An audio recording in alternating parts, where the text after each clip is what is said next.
Muchas gracias, Rubén, por esta invitación. Espero que me puedan oír bien. Muchas gracias a la comunidad de empresarios en Panamá por invitarme a comentar y presentar sobre uno de los temas que yo creo más urgentes de la actualidad y de todos los tiempos, en realidad. Ha sido, de hecho, el objeto de mi carrera hasta el día de hoy. Fue también el tema de mi tesis doctoral en Alemania. Así que estoy muy contento de poder compartir estas ideas con ustedes. Vamos a ver si puedo darle aquí para... eh, me tienen que habilitar la posibilidad de compartir pantalla. Dice que el host, el administrador, no la ha habilitado. Pero mientras la habilitan, creo que es muy importante destacar el tema de la conferencia, que básicamente yo voy a hablar sobre el rol de las ideologías, ¿cierto? Y las ideas en lo que viene siendo la evolución cultural, institucional y social de las naciones. Aquí ya les estoy presentando las slides que vamos a ver. A ver, ahí está. Espero que puedan verlas sin problema. Así que la he titulado esta charla Economía, Ideología y Batalla Cultural. Esto es, como les decía, a lo que me he dedicado yo los últimos 15 años, creando uno de los centros de estudios más importantes de América Latina, en Santiago de Chile, con más impacto, medido, lo tenemos eso en redes sociales sobre gente joven, especialmente, tenemos mucha influencia ahí, escribiendo diversos libros que han sido bestseller y dando conferencias múltiples por distintos países del mundo, y sobre todo dando una batalla muy dura en los medios de comunicación en Chile, que ha rendido frutos a pesar de que llegamos tarde. Y ese fue el problema. Entonces, yo he titulado esta presentación Economía, Ideología y Batalla Cultural, y vamos a ver por qué. Hay una cuestión que a mí me parece que los empresarios tienen que tener clarísima, y lamentablemente suelen pecar de subestimar el rol y la relevancia de los que se dedican a escribir libros, de los que se dedican a hacer clases en las universidades, de los que se dedican al mundo de las ideas. Hay un sesgo en general en el mundo empresarial, y esto lo he constatado en todas partes, no solo en Chile y en América Latina, sino incluso en Alemania, en Europa, en distintos países, que como están metidos en el mundo práctico de ganar dinero y generar empleo, tienden a menospreciar el mundo abstracto, ¿no? De las ideas, de las categorías de análisis, las ideologías y las doctrinas, como si fueran una pérdida de tiempo. Un gran empresario que era miembro de mi familia solía decir, hay alguien que ya no tuvo nada que hacer y se dedicó a escribir un libro. Y eso lo decía un tanto en broma, pero refleja una mentalidad que es propia, yo diría, de las centros derechas en general, pero sobre todo el mundo empresarial, que es de un pragmatismo excesivo, y se olvida que los seres humanos no se mueven solo por intereses, se mueven por valores, por principios y por nociones de lo que es justo y de lo que es injusto. Y esos valores son los que se van anclando en un discurso público determinado y van cambiando las instituciones. Entonces, acá hay un hombre que, si bien yo no comparto su filosofía económica, John Maynard Keynes, ustedes lo, por supuesto, recordarán, cierra su teoría general, que es su obra más importante de economía, con esta reflexión sosteniendo que las ideas de los economistas y los filósofos políticos son más poderosas de lo que se suele creer, y que en realidad estas son las que gobiernan al mundo y no los intereses creados. Y esta es una lección fundamental que debemos aprender. Lo que mueve a los seres humanos no es solo los intereses que estos tengan, no es el afán de lucro, no es las ganas de estar mejor desde el punto de vista de su calidad de vida. Es más, muchas veces están dispuestos a destruir todo, incluso su propia calidad de vida, con tal de poder llevar a cabo ciertas preferencias ideológicas, incluso religiosas. Y esto, acá es el archirrival de Keynes, el filósofo liberal Friedrich Hayek, dice exactamente lo mismo. Son las ideas y los hombres que le dan curso a las ideas los que gobiernan la evolución social. La cultura, las instituciones de un determinado país reflejan las creencias que este país cultiva. Si hay una nación que es tremendamente orientada hacia el estatismo, hacia el socialismo, porque descree de la propiedad privada, odia a los exitosos, considera que cualquier persona que ha acumulado fortuna tiene que haberlo hecho de manera deshonesta. Y así sucesivamente, esa sociedad que comparte esas creencias no puede sostener instituciones liberales que fomenten la creación de empleo, la innovación y el éxito. Es más, las va a terminar por destruir y con ello toda posibilidad de prosperidad. Así que el tema son las ideas. Yo quiero que esto quede muy claro en esta presentación, porque yo he presentado sobre esto, he hablado este tema muchas veces en América Latina. Yo creo que ya cientos de veces ante empresarios y no se terminan de convencer de que no importa tanto la cantidad de dinero que tú tienes en tu cuenta corriente a fin de mes. Lo que importa es el alimento que le estás dando a tu cerebro, es la forma en que tú estás pensando y entendiendo el mundo. Eso es lo relevante. No quiere decir que el otro no importe, por supuesto, es importante, pero más importante aún es el conjunto de valores y creencias que predominan en una sociedad. Y ese conjunto de valores y creencias los establecen los intelectuales, ¿no? Y después los distribuidores de segunda mano, los artistas, los escritores, las telenovelas, las películas, etc. Eso va formando, ¿cierto?, un sentido común. Por poner un ejemplo, la cultura, en culturas islámicas, la idea de la igualdad entre hombre y mujer prácticamente no existe comparado con las culturas occidentales. Bueno, ¿y eso por qué es? Es simplemente porque tenemos conjuntos de creencias distintos. Es nada más que por eso. Y no porque haya algo natural en ninguna de las dos realidades. No es que uno hayamos nacido sabiendo en Occidente que había igualdad de derechos. Eso fue producto de una evolución intelectual que llegamos a esa conclusión. Y aquí el Premio Nobel de Economía de Douglas North, que ha escrito mucho sobre ideologías, y yo en parte lo estudié muchísimo porque hice mi tesis doctoral en su teoría sobre las ideologías, que es sumamente sofisticada y compleja, pero yo obviamente no voy a entrar en esos detalles. La economía mainstream, que hablan todos los economistas cuando se trata de las cifras del producto, de la productividad marginal y todas esas cuestiones, normalmente no contemplan el impacto que tienen las ideologías, esto lo dice Douglas North y lo explica, sobre la evolución institucional y por lo tanto sobre el desempeño económico.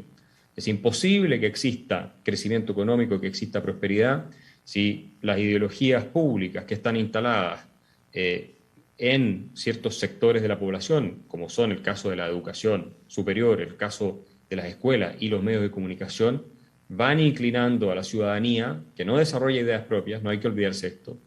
Las masas siguen las ideas que se ponen de moda por parte de quienes están difundiendo las ideas. Bueno, es imposible, insisto, sacar adelante un país y tener prosperidad si de pronto se pone de moda que hay que fijar los precios, ¿no?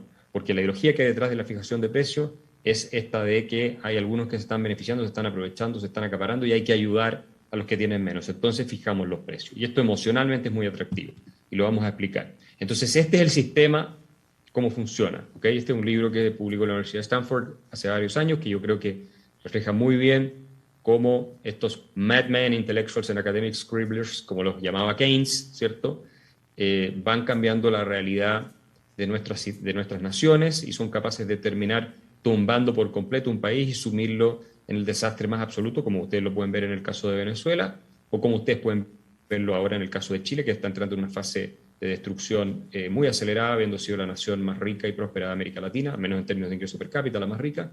Y lo pueden ver en el caso de Argentina, que llegó a ser la más rica del mundo en 1896 en términos de ingreso per cápita, y después ustedes ven la decadencia que la embargó. Incluso lo pueden ver en el caso alemán, que después de haber sido el país lumbrera de la humanidad, incluso a principios del siglo XX, con más premios Nobel de economía, no de economía, más premios Nobel que Inglaterra y Estados Unidos juntos, con un premio Nobel de economía se crea mucho después. Sin embargo, a pesar de eso, llegó a tener el nacionalsocialismo y después a los nazis en el poder. Así que toda sociedad puede destruirse completamente y puede extinguirse si cambia sus ideas. ¿Por qué? Porque las ideas que predominan en la sociedad modifican las instituciones. Las instituciones cambian los incentivos y los incentivos producen ciertos resultados. Entonces acá tenemos una idea que es que hay que beneficiar a los que no pueden comprar cosas a través de la fijación de precios. Eso se convierte en ley, entonces ya los precios no son libres, la fijación de precios genera cierto tipo de incentivos que vendrían a generar, por supuesto, desabastecimiento, mercados negros, etc. Y acá tenemos los resultados que son en última instancia, ¿cierto?, más allá de estos que yo mencioné, mayor pobreza y menor capacidad de sacar adelante a la gente que más lo necesita, ¿cierto? Entonces, acá hay que volver a lo básico, a lo fundamental. La razón por la que surge el mundo moderno y la industrialización, hace 250 años atrás, y dejamos de vivir en la extrema miseria, no se olviden ustedes que el ingreso per cápita promedio en Noruega en 1850 era de $3 por día, es decir, condiciones que hoy día consideraríamos de pobreza. Y logramos multiplicar por 30 el ingreso per cápita de los seres humanos, es nada más por un cambio en el discurso. Eso es lo que explica Deirdre McCloskey en esta trilogía sobre el origen del mundo moderno. Lo que cambió fue el lenguaje, lo que cambió fueron las palabras, fueron los conceptos, fueron las ideas, la forma en cómo la gente se refiere a los ricos, cómo se refieren a los emprendedores y a los innovadores. Antes eran mal vistos, eran despreciados. Anterior a la Revolución Industrial, toda la Edad Media, la idea de lucro era una cosa execrable, era incluso considerada pecado. Y por lo tanto las personas que se dedicaban a los temas de banca eran socialmente parias. Y lo mismo ocurría con el comercio. La gente aristócrata, los nobles, no trabajaban. Tenían gente que trabajaba para ellos en los campos. Ellos simplemente vivían y se dedicaban al arte, se dedicaban a la literatura, en fin, o a los asuntos de Estado propiamente tales.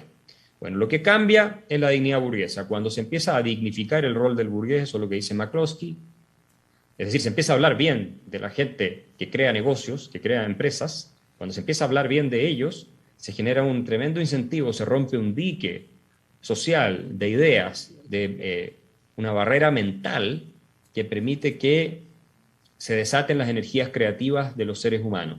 ¿Y por qué eso se combina con la filosofía liberal de la Ilustración escocesa? Fundamentalmente Adam Smith, el representante más importante en 1776, que publica La riqueza de las naciones ese año, ¿cierto? Pero tienen, obviamente, toda esta idea del igualitarismo moral que cultivan Adam Ferguson, el mismo Smith, David Hume y muchos otros, que van creando, ¿cierto?, una retórica, una narrativa liberal que permite que se destraben las energías de todos los seres humanos y cada vez se empiece a avanzar en mayor igualdad ante la ley, protección del derecho de propiedad y, por supuesto, mayores niveles de libertad económica derivada de la idea de que los individuos pueden perseguir sus fines libremente y mantener su propiedad. De ahí siguen las ideas de libertad económica, las instituciones. Ahí tenemos de nuevo ideas, narrativa, cambio institucional, cambio de incentivos, cambio de resultados. Gracias a eso no estamos todos hoy día muriéndonos de hambre o muriendo de enfermedad a los 35 o 40 años. ¿Qué pasa en América Latina? Bueno, esto es una cita de la Universidad de Stanford, de la Enciclopedia de Filosofía. Básicamente, la perspectiva marxista, es decir, la idea de lucha de clases, de que los ricos son todos unos explotadores y unos abusadores, es la que predomina en todos los ambientes filosóficos y de ahí termina por influir también a las esferas culturales, políticas, sociales, ¿no es cierto? Entonces, tenemos una élite intelectual que es predominantemente marxista o por lo menos cercana al marxismo, en el sentido de que concibe, ¿cierto?, la realidad social como una de lucha de clases. E incluso en países como Chile, y quiero volver al mío porque es un caso emblemático, en que parecía que habíamos resuelto esto y habíamos generado una prosperidad impresionante, los números se los puedo comentar después en la sección de preguntas, incluso ahí de pronto empieza el discurso de la igualdad a tomar cada vez más fuerza, hasta los empresarios empiezan a abrazar el discurso de la igualdad, los obviamente sacerdotes de la Iglesia Católica, los políticos de todos los sectores, incluyendo de la centro-derecha. Lo más preocupante de Chile, dicen, es la desigualdad, en circunstancias que además venía disminuyendo, y meten nuevamente el veneno social de la culpa de parte de las élites, el resentimiento de quienes están en la clase media acomodada, que son los principales promotores de los cambios revolucionarios siempre, y termina por destruirse finalmente la economía modelo de América Latina. Yo creo que Chile ya no tiene absolutamente ninguna forma de volver a lo que fue, y el 4 de septiembre tenemos un referéndum en que se decide si vamos a votar una constitución chavista que abre las puertas a una dictadura de extrema izquierda en Chile o si vamos a rechazar esa constitución. Y eso es Chile. Y si le pasó a Chile, le puede pasar a cualquiera. Vamos a ver lo que va a ocurrir en Colombia, lo que va a ocurrir en otras partes. Así que ese es el problema. Y acá este es un personaje que todos ustedes conocen, o por lo menos deberían conocer.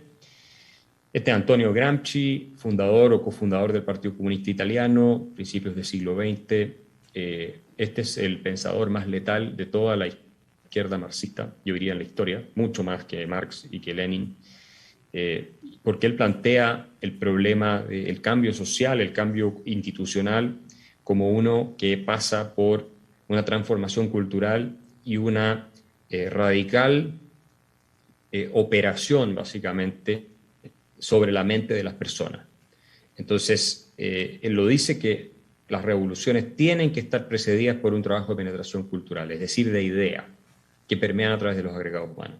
Y esto es lo que hemos visto una y otra vez, se vio con los nazis en Alemania, se vio con el chavismo en Venezuela, se está viendo hoy día con el intento revolucionario en Chile, se vio con el peronismo en Argentina, etc. O sea, ustedes pueden, donde quieran, revisar la historia y se van a dar cuenta de que la transformación cultural es una penetración que se realiza de manera previa a la transformación institucional. Interesantemente, esto está muy alineado con la teoría del cambio institucional de Douglass North, por la cual en parte le dieron el Premio Nobel de Economía, o al menos es una de sus contribuciones más relevantes, diría yo, y que tiene que ver con esto, ¿no? Con la transformación de las ideologías como paso previo a cambiar las ideologías, a cambiar las instituciones. Las ideologías ofrecen respuesta a las preguntas sobre lo que son las cosas y sobre lo que éstas deberían ser. Tienen un componente descriptivo, es decir, describen cómo la realidad funciona. Por ejemplo, el marxismo, los empresarios son ricos porque le roban a los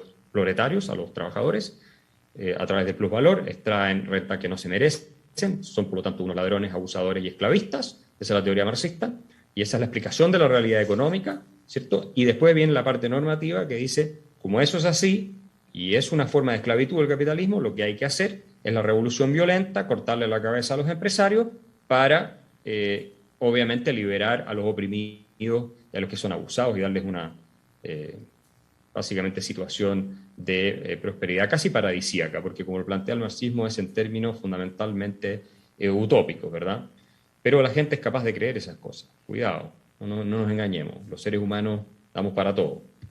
Entonces, eso es muy importante y acá entramos a una cuestión ya más científica, ¿no? De todo esto que yo he planteado como marco teórico y que es básicamente el Premio Nobel de Economía de Daniel Kahneman, pero él es un psicólogo, ustedes lo conocen, y en este libro, pero en otros trabajos más, él hace un análisis muy interesante, donde sostiene que nuestro cerebro funciona con dos sistemas, ¿ok?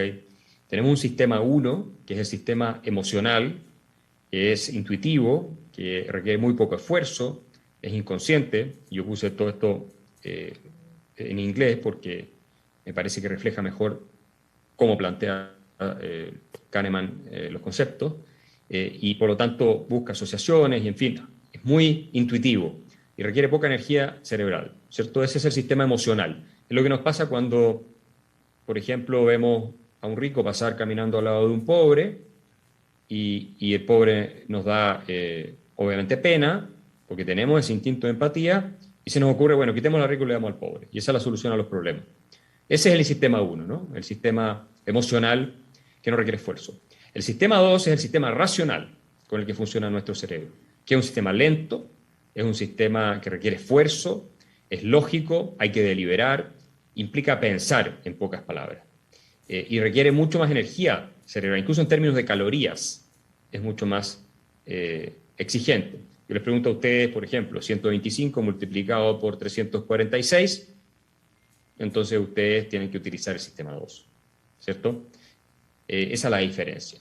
Y es más fácil la arenga populista o demagógica de sostener, ¿cierto?, que hay que quitarle a los ricos para los pobres o que la desigualdad es inmoral, que reflexionar sobre los efectos que tiene que quitarle a los ricos para los pobres, cómo se distribuye, los incentivos que se van generando, las premisas de partida de una afirmación como esa, si es que son sostenibles o no son sostenibles, y si finalmente uno termina o no beneficiando a esos pobres o a la casta política que se quiere instalar a expensas de hablar en nombre de los pobres y finalmente se termina sirviendo de esa redistribución a sí misma para mantener el poder y en los peores casos, como es el ejemplo venezolano, destruir, o el cubano, ¿cierto?, la calidad de vida de todos y sumir a sus países en la miseria completa. Entonces esto es muy importante tenerlo presente, no lo olviden. Sistema 1 emocional, sistema 2 racional.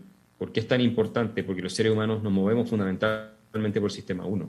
Aquí es donde juegan las ideologías, en el sistema 1. Es lo que nos habla de lo intuitivo, de lo fácil, de lo simple. Los populistas hacen esto. Entonces, fijemos los precios de los productos que están muy caros, los bajamos y entonces todo el mundo va a tener acceso a las cosas. Bueno, eso es intuitivamente muy digerible. Y la única manera de entender que esto está mal es utilizando el sistema 2, porque el sistema 2 implica entender lo que es un precio, ¿cierto? Y calcular los efectos de la fijación de precios. Cuando la fijación de precios no cuadra con la que establecería el mercado, sino que es menor, entonces se va a producir desabastecimiento, porque el precio es una señal que informa cuánto hay disponible de cada recurso en la economía. En consecuencia, ¿cierto?, el vendedor no va a tener incentivo para producir una determinada cosa, sí que puede dedicarse a producir otras cuyo precio no está fijo, o si las produce las va a vender en el mercado negro, a un mayor costo por el riesgo, etc. Todo eso es sistema 2. Es tremendamente complejo y es el que menos utilizamos. Y aquí algo que a ustedes en Panamá les resulta muy familiar, esto es importante tenerlo presente, lo dice Daniel Kahneman, ¿no es cierto?, por cómo funciona nuestro cerebro. Que una forma fiable de hacer creer a la gente en falsedades es la repetición frecuente. Nuestro cerebro no está diseñado para distinguir, como dice él, fácilmente lo que es la verdad de lo que es algo que se repite siempre. Algo que es familiar porque se ha dicho tantas veces, se repite todos los días en los medios de comunicación, lo repiten los intelectuales, lo repiten los políticos, lo repiten los artistas, lo repiten, etcétera, que finalmente terminamos creyendo que esto es verdad. De nuevo quiero poner el caso de Chile. En el caso de Chile se convenció a la ciudadanía que el país nunca había sido más desigual y más injusto que en los últimos 20, 30 años, independientemente que todas las estadísticas prueban lo contrario. Pero se repitió tanto por parte de la prensa, en general integrada por activistas de izquierda, en las universidades también, los profesores, la mayoría son activistas de izquierda, en las escuelas, nuevamente lo mismo. Aquí volvemos al asunto de la hegemonía cultural de la que hablaba Gramsci, ¿cierto?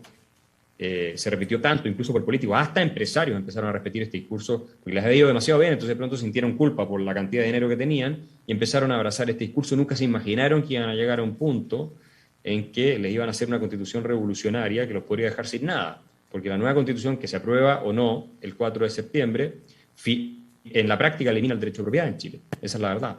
Entonces van a poder expropiarles cualquier cosa sin pagarles indemnización.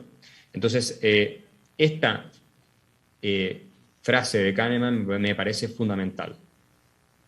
Se repiten mentiras, se repiten engaños o errores simplemente, de manera sistemática en los medios de comunicación, todos los días, en las esferas culturales, intelectuales y educacionales, y terminamos con engaños generalizados, con un apoyo popular enorme, que no le dejan a veces incluso opción a la clase política, que va siguiendo las ideas que se ponen de moda, más que ponerlas de moda ella misma, y terminan aplicando políticas como la fijación de precios o de aranceles o nacionalización de empresas o lo que sea, en términos de economía estoy hablando ahora, porque se puso de moda. Se puso de moda porque la gente no piensa al respecto. Es el sistema 1 trabajando con la repetición frecuente, la familiaridad. Entonces, si tú lo oyes mucho, te parece que es algo que es verdad. Y no necesariamente es así, como entendemos. Entonces, esto es algo que no podemos olvidar. Y aquí Steven Pinker, que es profesor de Psicología Evolutiva de la Universidad de Harvard, yo esto se lo estoy mostrando a ustedes porque quiero que sepan que hay una ciencia detrás de todo esto. No son solo filósofos, economistas que hicieron observaciones. Aquí está todo un desarrollo científico de cómo funciona nuestro cerebro que explica por qué nosotros caemos una y otra vez en engaños, en ideologías tremendamente destructivas que una persona racional, ¿cierto?, diría, pero ¿cómo? Si en Venezuela esto fue un desastre, en Argentina la fijación de precios es otro desastre, ni hablar de la inflación. Entonces, ¿cómo vamos a ir de nuevo una vez más por el mismo camino? ¿Cómo Chile, el país más exitoso de la región en el último siglo, es capaz de entregarse a una agenda revolucionaria de extrema izquierda. ¿Cómo es posible que ocurra algo así? Y esta es la explicación. No somos racionales los seres humanos. La racionalidad es una parte menor de cómo funcionamos todos los días. Somos fundamentalmente emocionales, intuitivos, ¿ya? Y requiere de una cultura mucho más elaborada, de ideas que se repitan sistemáticamente en los medios de comunicación, de manera de incorporarlas a nuestro sistema de creencias, contener esas intuiciones que están equivocadas. Entonces, cuando Pinker explica, por ejemplo, que es fácil entender un trueque, si yo te doy mi pescado a cambio de tu tomate, eso es algo que se siente justo. Pero si yo vendo algo y recibo dinero, ¿cierto? Y estoy lucrando, es algo que no tiene la misma percepción para la mayoría de las personas. Y es lo que está diciendo Steven Pinker en esta frase, básicamente. Si yo cobro por educarte en una universidad, me van a decir que soy un abusador, que lo que las universidades tienen que ser gratis, ¿cierto? Porque la gente interpreta esto de que yo reciba dinero a cambio de un servicio que se considera ahora ya más una necesidad, producto de las ideologías públicas que se han instalado, ¿cierto? De toda necesidad nace un derecho, decía Eva Perón. Bueno, producto de esas ideologías que se han instalado, y que eso no lo inventó ella, por supuesto, me van a considerar un abusador y por lo tanto van a decir el Estado tiene que garantizar la educación gratis para todos y en consecuencia tiene que cobrar el impuesto a los ricos para que financie la educación para todos, etcétera, para que tenga igualdad de oportunidades o mejor oportunidad. Y esto suena muy atractivo, suena muy bien, pero cuando uno lo analiza racionalmente se da cuenta de que no es justificado y en muchos casos incluso tiene efectos muy negativos. De hecho, la mayoría de los economistas serios del mundo están en contra de la educación superior gratuita. Esto por mencionar solamente un caso, pero en general, insisto, es intuitivo el trueque de cambiar el kilo de pescado por el kilo de tomate. Eso se entiende fácil. Cuando uno introduce el dinero, que es un elemento de intercambio indirecto y que además ¿cierto? Permite tipos de operaciones mucho más sofisticadas en mercados de crédito, en mercados financieros, etcétera, ya la gente no entiende absolutamente nada. O sea, se pierde la intuición de que las dos partes se benefician en un intercambio, ¿verdad? Que es la esencia del mercado, termina siendo reemplazada por la creencia de que uno está beneficiándose a expensas del otro. Entonces, no nos extrañemos si las personas que han acumulado capital, los empresarios, son vistos como los malos cuando la gente no entiende cuál es la causa y la razón por la que se han hecho ricos, ¿cierto? Eso es muy importante tenerlo presente. Entonces, ¿qué tenemos que hacer básicamente para ir cambiando la ideología pública, como yo la denomino, o el sentido de justicia? Douglas North habla del sense of fairness, el sentido de justicia que predomina en una población, es decir, lo que las personas sienten que es lo justo. Eso es más relevante que sus intereses, ¿no es cierto? Primero, tenemos que también dar discursos con connotación emocional. Tenemos que atacar ese sentido de justicia, es decir, es justo que las personas que trabajan, que invierten, que arriesgan su capital, que son innovadores, que respetando los derechos de propiedad de otro, han producido valor y servicio para terceros, se hagan ricos. Eso es algo que se puede lograr, porque cuando ustedes lo hablan, y yo lo he hecho muchas veces, con personas que simpaticen con la izquierda, no estoy hablando de convencidos marxistas, esos no tienen remedio. Estoy hablando de gente joven, o gente que se deja llevar por estas intuiciones de primera instancia, ¿cierto? Fáciles. Cuando uno los hace pensar un poco, cambian su forma de ver. Y dicen, en realidad es injusto que una persona que le ha ido muy bien porque ha hecho buenos negocios y ha hecho un aporte a la comunidad, en fin, porque contrata gente y provee bienes y servicios a mejores precios, a menor calidad, es injusto que a esa persona le quiten lo que tiene o le cobren demasiado impuesto incluso. Ahí estamos ganando la batalla, porque es el sentido de justicia. La igualdad, en cambio, que es básicamente pura envidia, la búsqueda de igualdad material, no es más que envidia, porque no es que se esté buscando mejorar a los que están mal, eso tiene sentido. Lo que se busca es que no haya unos que tengan mucho más que otros. Y eso es envidia. Entonces, mejor nivelarlo todos hacia abajo que permitir que todos suban independientemente de la distancia. Eso es envidia, ¿cierto? Eso es una emoción muy anclada en la psiquis humana y que se cultiva mucho más en unas culturas que en otras. La cultura norteamericana tiende a ser menos envidiosa, En Vietnam, curiosamente también, la gente es menos envidiosa, esto está medido. Las culturas latinas tienden a ser más envidiosas, ¿cierto? Y después hay que ver que este mensaje se transmita de manera estética. Ustedes van a una reunión de personas que quieren hacer una revolución comunista y tienen gente atractiva, vestida de manera estética o por lo menos extravagante, tienen la iconografía del Che Guevara, tienen la boina y el puro de Fidel Castro, tienen eros, tienen sex appeal, tienen mujeres bellas, tienen todo ese tipo de cosas. Ustedes van a una reunión o conferencia de personas que defienden el mercado y lo que uno ve en general entre intelectuales o lo que sea son personas que andan todas vestidas del mismo color, de corbata, terno y con un Rolex y por lo tanto están marcando inmediatamente la diferencia respecto a todos los demás. Y una distancia completamente infranqueable para la gente joven.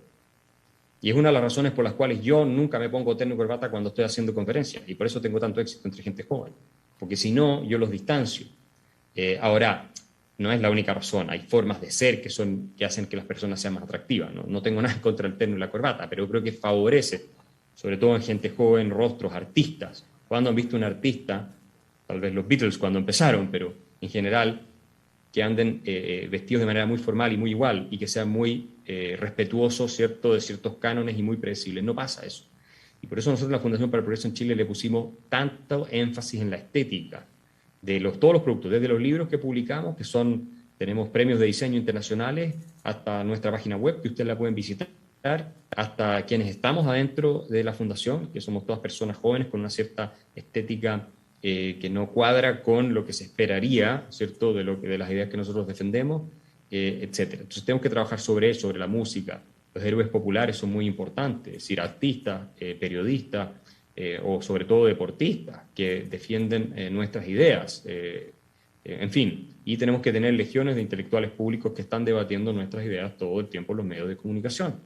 Eso es muy importante porque esto también es un mercado. Si usted es el único producto que tienen para consumir cada vez que prenden la televisión, entran a una librería, van a una universidad o van a una escuela, son ideas antimercado, ideas antiempresario, ideas a favor de la intervención estatal, de la fijación de precios y todo eso, ¿qué esperan que la gente piense? Si no hay personas siendo capaces de articular un discurso alternativo, obviamente que lo único que van a absorber, lo único que van a oír son este tipo de discursos. Y por Dios que a la gente que es más liberal, más partidaria del mercado, le cuesta dar la batalla de las ideas. Yo he sido uno de los pocos en Chile, que ha salido a dar la batalla de las ideas tan de frente. Y he generado un movimiento de cientos de miles de personas que siguen ahora esta causa. Y la mayoría es gente joven. Y lo pueden ver en los videos de la Fundación para el Progreso. Todos o muchos tienen cientos de miles de visitas, algunos millones incluso. Entonces, esto es algo que es importante tener claro. Y por último, las redes sociales no se pueden abandonar. Hoy día, si ustedes quieren llegar especialmente a la gente joven, tienen que estar en redes sociales. Sobre todo Instagram, yo diría, me faltó poner TikTok, pero YouTube, esos tres. Facebook, en Twitter están menos, ahí están menos los jóvenes, pero sobre todo Facebook, Instagram, YouTube y TikTok. Eso es fundamental tenerlo controlado, porque de lo contrario, de nuevo, lo único que se ve son los mensajes que promueven la izquierda revolucionaria, que son expertos en estar ahí, tienen ejércitos de trolls en Twitter y no descansan, la verdad. Entonces eso es muy importante. Hay que atacar el sistema 1 entonces con lo que acabo de mencionar y hay que atacar el sistema 2 con este tipo de cosas. La educación económica para las masas es muy importante, que la gente entienda conceptos básicos de economía, por ejemplo, lo que es un precio. Si la gente entiende lo que es un precio, eso se puede explicar de manera sencilla, porque se hace un trabajo sistemático de repetición de ideas, de difusión de ideas, entonces va a ser más difícil llegar a convencerlo de que hay que fijar los precios. Es imposible fijar precios en Suiza, porque la ciudadanía en general tiene un nivel de cultura económica lo suficientemente sofisticado como para no hacerlo, ¿verdad? Incluso en Chile, y eso es una de las cosas positivas que tenemos, donde se han propuesto ideas de fijar precios, los políticos demagogos que empiezan a proponerlo, y han estado también a la derecha, no solo en la izquierda, se enfrentan inmediatamente con una reacción que no solo de los economistas, sino que también de ciudadanos comunes y corrientes que están opinando en redes sociales. Eso es importante y reforzarlo cada vez, no olvidarse, porque no estamos diseñados, insisto, cerebralmente para inmediatamente decir, no, los precios tienen que ser libres. Y bueno, después hacerse cargo de los colegios y las universidades, las escuelas. Cuando las escuelas y las universidades se las toman activistas de izquierda que posan de profesores universitarios y terminan adoctrinando a la gente, tú terminas perdiendo una sociedad completamente. Es imposible corregir eso, salvo que tengas un aparato de distribución de ideas tan formidable en medios de comunicación, con un discurso alternativo, en redes sociales y en centros de estudio, que es lo que hacemos nosotros en Chile, por ejemplo, y lo que se hace en Estados Unidos, en muchos think tanks. Si no tienes eso, es imposible cambiar el curso de venir de esa sociedad, porque solo ellos educan y le enseñan a pensar de una cierta manera a los que salen de la universidad, a los periodistas, a los abogados, incluso a los empresarios, hijos de los empresarios, a los sociólogos, a los historiadores. Todos ellos salen de la universidad leyendo los textos que les pasaron sus profesores y repitiendo las ideas que sus profesores les dijeron, y muchos ya vienen del colegio, desde que son pequeños, vienen ya formateados con un cierto discurso. Entonces, eso es muy, muy importante. Acá tienen ustedes algunos ejemplos de cambio de ideas. Yo puse el caso de Chile porque tengo los datos, cómo aumentó todo el apoyo popular a las ideas pro igualdad. Si uno sigue la serie, incluso aumenta más hasta el año 2019. No la agregué, pero en fin, esto es porque se instaló fuertemente todo este discurso igualitario, que pasó de un 30% de apoyo a, preguntando qué era más importante, a un 40, digo 10 puntos, ¿cierto? Del 2012 al 2015. En 3 años prácticamente subió 10 puntos. Y la idea de que el Estado tiene que ser eficiente bajó de 43 a 37%. Entonces, de pronto, ¿no? La ciudadanía ya considera que buscar la igualdad es más importante que el gasto estatal, que es de los impuestos que pagan las personas, sea eficiente.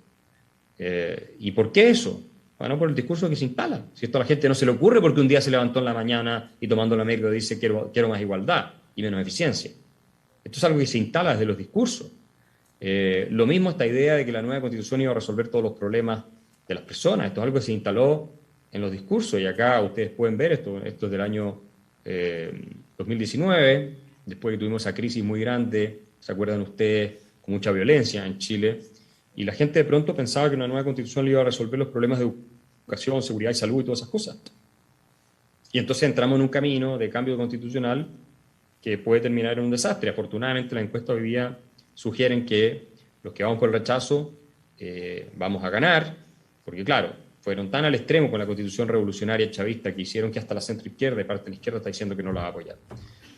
Y aquí un ejemplo de algo personal. Este es un libro que yo publiqué en noviembre del año pasado, precisamente porque calculé y pensé que venía una ola muy populista, demagógica en América Latina, muy antieconómica, volviendo a todas las peores prácticas que conocemos de el colectivismo, el estatismo, el socialismo, especialmente en Chile, que salió elegido Gabriel Boric, y antes de que salga elegido, en noviembre del año pasado, publiqué este libro, El economista callejero. Es un libro de 120 páginas, 120 páginas, con 15 lecciones explicadas para todo público, sin matemáticas, sin citas al pie de página, sin ecuaciones, sin ni una de esas cosas ni gráficos que complican la lectura. Y el libro lleva 9 meses, esta es la introducción del libro, ustedes pueden ver aquí las lecciones, ¿verdad? Trabajar y vivir, bueno, ustedes las pueden leer, solo se puede vivir trabajo propio ajeno, ofertas, demanda, oferta, el que intercambia lucra, la productividad determina nuestro ingreso, y así sucesivamente. Lecciones fundamentales de lo que toda persona con un mínimo de bagaje de conocimiento general de economía debiera tener. Hoy día este libro se está utilizando en escuelas para enseñarle a los alumnos, se está utilizando en universidades. Es un libro, como digo, simple, en la tradición de Bastiat y Henry Hazlitt, hago afirmaciones como que el empresario es un benefactor social. Y este libro ha sido un éxito colosal de ventas. Es el libro de economía más vendido en la historia de Chile, no de este año, en la historia de Chile. Es el libro más vendido de economía. Lleva 9 meses número 1, ahora está número 2 con la Constitución nueva, pero que esa no es un libro, así que no debería estar en el ranking, la verdad, pero sigue número 1. Desde que lo publiqué, nunca habían visto un fenómeno así. Hemos vendido decenas de miles de ejemplares, y los mayores compradores son gente joven y gente de sectores socioeconómicos medios. Ese es la mayor cantidad de gente que compra. Eso lo hemos rastreado en redes sociales. El libro se ha publicado ahora en Argentina, lo lanzamos con Javier Milei recién hace unos días, lo publicamos en España, se publicó en Colombia, también está, vamos a hacer la difusión allá también.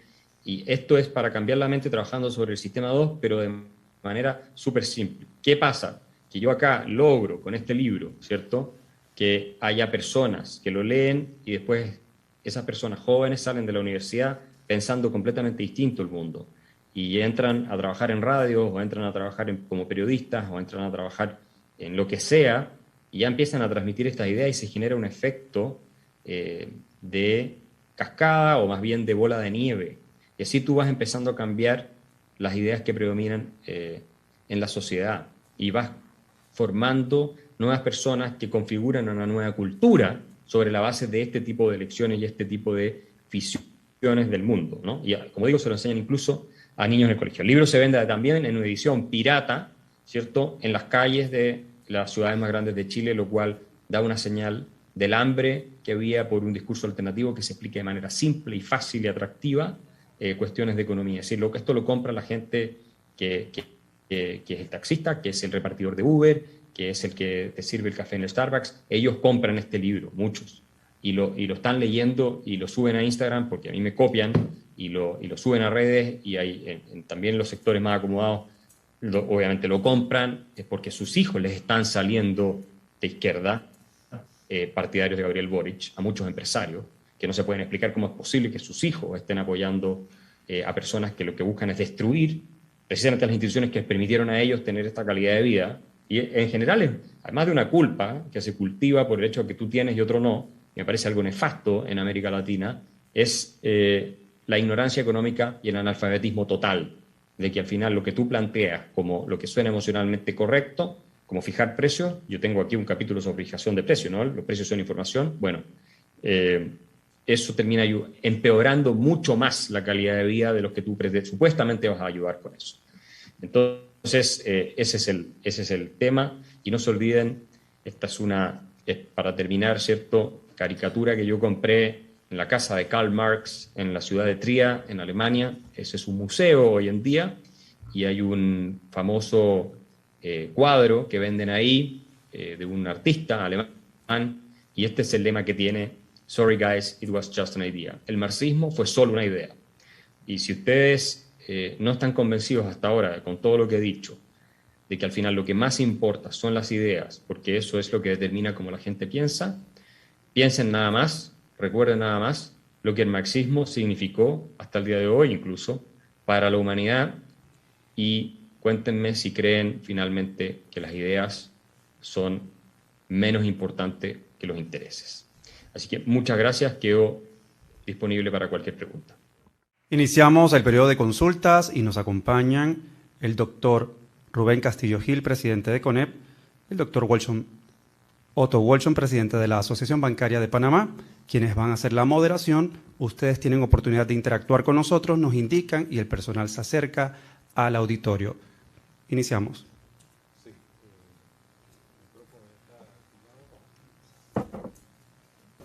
Ya, ahora sí. Voy y vengo. Gracias.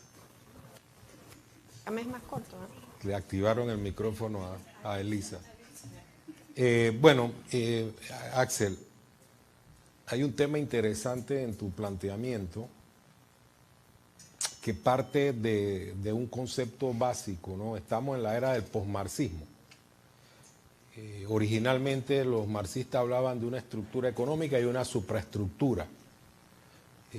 Obviamente tú has desmitificado inclusive la llamada teoría del valor, el concepto de la plusvalía, que era muy propio de la teoría marxista. Y a mí me parece muy extraño que en el mundo de hoy nosotros tengamos miedo de decir que somos empresarios, uno. Dos, que por más que se proyecte la imagen de Fidel Castro en la Sierra Maestra diciendo que lo que quería era restablecer la democracia, que iba a haber nuevas elecciones, y que en el tiempo posteriormente se repite esa imagen en una entrevista que le hace Jaime Bailey a Hugo Chávez, donde le pregunta si él es socialista, dice que no, y esa es una entrevista que ustedes la pueden encontrar en las redes sociales y dice que él es un gran humanista, y posteriormente aparece Hugo Chávez en la célebre y deplorable imagen que dice exprópiese, es decir, una cosa totalitaria y tiránica que sin mayor análisis dice exprópiese. Y sin embargo también hay una recurrencia que caigamos en la misma trampa periódicamente, y hay un manual que no se ha mencionado pero que tú lo has desgranado, que es el manual del Foro de Sao Paulo. Se está aplicando ese concepto de manera íntegra en cada uno de nuestros países, y nosotros sin saberlo nos hemos estado embobando diciendo no va a pasar aquí, porque esa es la frase histórica en todos los países. Aquí no va a pasar, no nos preocupemos. Y volvemos al concepto, y con eso cierro la pregunta, de Proudhon cuando decía la propiedad es un robo, y todos nosotros como empresarios estamos aceptando ese viejo concepto. O sea, no sé cómo llegamos a esa especie de narcotización de la empresa privada y de la sociedad, que nos ponen las cosas de frente e insistimos en los mismos errores sin buscar las soluciones alternativas. Porque la naturaleza humana sigue siendo la misma, y si tú no logras un cambio cultural profundo, de mentalidad, que sea sostenible además, porque nada es para siempre en esta materia, tú vas a tener una y otra vez el retorno del colectivismo, el estatismo, que es parte del sentido común, del sustrato cultural latinoamericano. Y esa imagen de Fidel Castro y el Che Guevara y todas esas cosas, incluso Chávez, finalmente lo que ocurre con eso, que más allá de lo criminales que fueron y de la miseria que han creado, queda la sensación, y esto es lo importante de entender para que vean que esto es algo irracional, de que sí puede ser que hicieron todo eso, pero por lo menos tenían buenas intenciones. Está bien, asesinaron, crearon dictaduras, etcétera, pero lo hicieron en nombre de buena intención. Querían algo bueno para la humanidad. Lo que a mi juicio los hace todavía más perversos, porque plantean un discurso que dice una cosa pretendiendo exactamente lo contrario, en realidad, ¿cierto? Eso es mucho más oscuro y pernicioso de lo que podría ser una ideología que derechamente te dice lo que quiere. Bueno, entonces, sobre eso tenemos que trabajar nosotros, y no tenemos que dejar de enseñar las lecciones de lo que fue el horror comunista, porque eso no se enseña en las escuelas. Me gustaría preguntarle a usted en Panamá si en las universidades, en las escuelas, tienen cursos sobre historia del comunismo, porque prácticamente no se enseña en ninguna universidad de Occidente, ni en Alemania, ni en Inglaterra, ni en Estados Unidos, ni en Francia, mucho menos. De pronto hay algún profesor que lo dice, pero eso no se enseña. Tal vez hay excepciones por ahí, pero en general no es algo que se aplica, ¿no? Entonces, claro, ¿qué saben los estudiantes jóvenes? ¿Quién fue el Che Guevara? Tú les preguntas quién fue el Che Guevara y para ellos el Che Guevara es una emoción, ¿no? Es una figura histórica que tenga un cierto perfil con cuántos ejecutados, muertos y campos de concentración a su cargo. Entonces, no tienen idea. Es una figura emocional, romántica. Y entonces es muy frustrante cuando uno ve esto, porque se trabaja sobre este instinto de la utopía, ¿cierto? Los seres humanos estamos dispuestos a condonar muchas tragedias, mucha muerte, mucho asesinato en nombre de la creación de un paraíso sobre la tierra. Eso es parte de la razón por la cual el nazismo tiene tan mala prensa cuando se compara con el comunismo, ¿cierto? Que el nazismo fue una utopía genocida, excluyente, que pretendía crear un sistema en el que una raza superior oprimía a todos los demás. En cambio, el comunismo fue una utopía genocida incluyente. Quería liberar a los oprimidos, a los pobres y llevarlos al paraíso. Entonces, claro que suena bien, suena mucho mejor. Y esa es mi respuesta a la pregunta de por qué entonces uno tiene mejor prensa que el otro si fueron igual de criminal y delincuentes los dos. Piensen ustedes que Michelle Bachelet, expresidenta de Chile, es hoy día la alta comisionada para los derechos humanos de las Naciones Unidas. Para derechos humanos. Michelle Bachelet, cuando murió Fidel Castro, siempre fue admiradora de Fidel y de Chávez y de todos ellos, tuiteó que había fallecido un gran líder por la justicia social y la humanidad, algo así, de América Latina. Y eso lo pueden encontrar hasta el día de hoy en su tweet. ¿Ustedes se imaginan que hubieran contratado a una persona como alta comisionada de los derechos humanos si hubiera emitido una opinión similar sobre Pinochet, por ejemplo? Es completamente imposible. Pero entonces, ¿por qué una persona como Michelle Bachelet, que siempre defendió la Alemania comunista, la dictadura comunista de Alemania Oriental, donde ella estuvo exiliada, siempre la defendió, que alabó a Chávez, que alabó a Fidel Castro, muchas veces de hecho, puede terminar dirigiendo la ONU en materia de derechos humanos? Y ahí estamos enfrentados entonces al desafío más gigantesco y colosal, que es esta intuición moral que tenemos los seres humanos, de que finalmente, con este utopismo que existe de toda la historia de la humanidad, estas ideas utópicas, se crea un paraíso sobre la tierra, no es nada nuevo, cuando se hace en nombre de buenas intenciones, todos los crímenes pueden ser perdonados o son menos graves. Y entonces esta gente, como Bachelet y muchos otros, prosperan por el mundo. Y lo mismo pasa con los artistas. O sea, ¿cuántos artistas marxistas-leninistas hay en Estados Unidos? Pedro Pascal es uno de ellos, por ejemplo. Viggo Mortensen es otro. Y son tipos que son multimillonarios. Y entonces, Champagne, otro ejemplo más. Entonces, estamos enfrentados a un desafío que es muy complejo. Si nosotros no hacemos un esfuerzo gigantesco, y aquí el rol de los empresarios es primordial porque tienen que financiar esto. Y los únicos que lo entienden han sido los empresarios norteamericanos, ¿cierto? Los que son pro libertad y pro mercado, porque no todos son así. Para financiar un cambio en el clima de opinión y intentan acomodarse a las modas que corren y poner en sus medios de comunicación activistas de extrema izquierda y en sus universidades y en sus escuelas, y no intentan al menos mantener un equilibrio, van a perder el país. Es así de simple.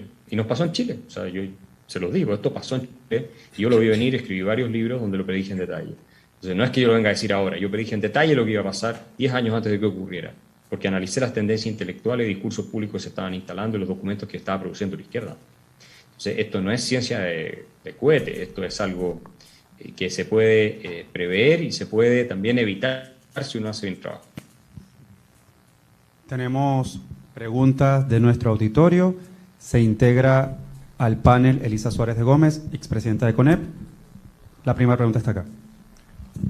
Hola Axel, bueno, te escuché el domingo en la grabación de la presentación de tu súper exitoso libro con Javier Milei, y te escuché ayer mientras hacía ejercicio, me hiciste dar 2 vueltas de 1 hora cada uno en tu entrevista con el Instituto Juan de Mariana, hablando sobre el referéndum del 4 de septiembre.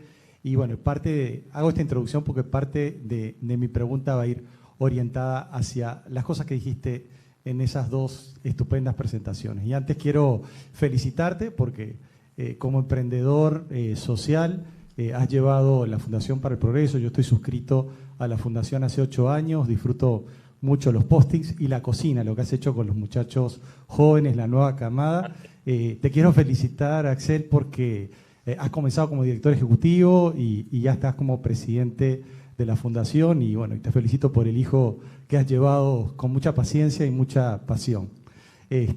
La pregunta es la siguiente, Axel, y estaba justo iniciando la respuesta aparte de mi pregunta, ¿no? Nosotros en Panamá, como muchos países de la región, y en Chile pasó lo mismo, we took for granted que la mayoría de la población entendía que este sistema era la plataforma para producir la mayor felicidad colectiva individual, y por haber take for granted que la población aprobaba estas ideas, nos encontramos con la sorpresa, digamos, de que en estas últimas semanas vemos que la opinión pública está hasta recibiendo positivamente los efectos de medidas que no son sostenibles en el tiempo y que han sido de alguna manera promovidas y concretadas por fuerzas marxistas en la sociedad, ¿no?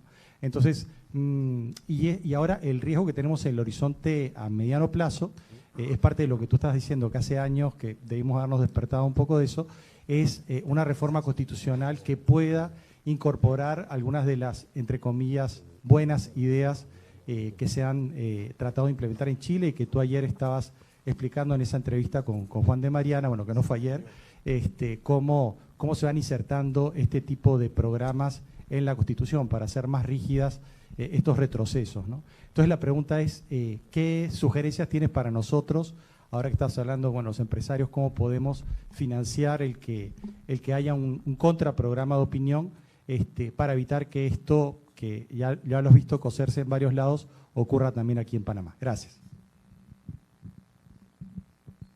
Bueno, muchas gracias por esa pregunta, que es la esencia. A ver, los empresarios, el rol que tienen, a mi modo de ver, además de ganar dinero, crear empleo de manera abierta, fomentar la competencia y no intentar que el Estado la cierre para protegerse, porque eso es muy importante, si no pierden toda la credibilidad, es financiar a los intelectuales que van a tratar de cambiar el clima de opinión o van a luchar por cambiarlo. Porque tú no puedes tener personas de mucho talento dedicadas a la batalla cultural, porque el costo de oportunidad es demasiado alto si no tienen un ingreso por lo menos equivalente al del mercado. Y nosotros lo que hacemos en Chile con la Fundación por el Progreso es pagar ingresos del mercado a quienes trabajan con nosotros. Si no, no podríamos funcionar. Y existimos gracias a empresarios que la financian. Entonces, yo el consejo que les daría a ustedes es ver cómo armar un centro de estudio, un think tank de alto impacto a nivel mediático y redes sociales, no para escribir policy papers, eso ya es suficiente y la verdad es que no tiene mayor influencia, pero sí para transmitir las ideas que pueden estar contenidas en ciertos policy papers y que son parte del fundamento de la filosofía liberal, como por ejemplo, ¿por qué la desigualdad no es injusta por definición? Ese tipo de cosas, es importante hacerlo.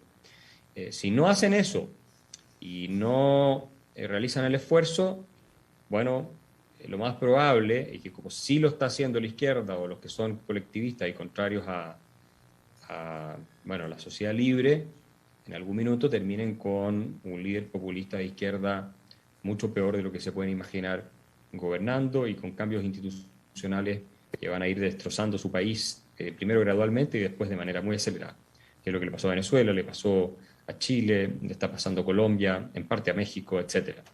Entonces, ese sería mi consejo. Yo no veo otra fórmula, a menos que se hagan de alguna manera una plataforma para apoyar a intelectuales que puedan trabajar nada más que de manera de plataforma, pero que tienen que estar activos en medios de comunicación.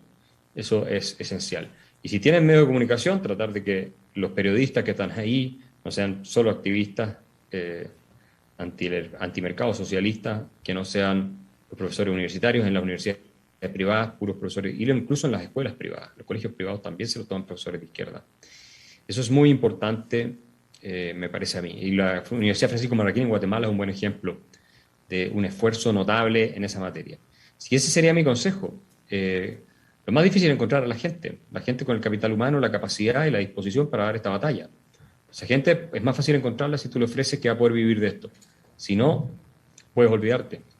Y después el costo que vas a pagar va a ser mucho más alto que los 3 pesos o 3 dólares que le vas a dedicar para toda la plata que está en juego a un centro de estudio, a financiar intelectuales de manera relevante. O sea, los empresarios chilenos han perdido decenas de miles de millones de dólares ya por la inestabilidad política.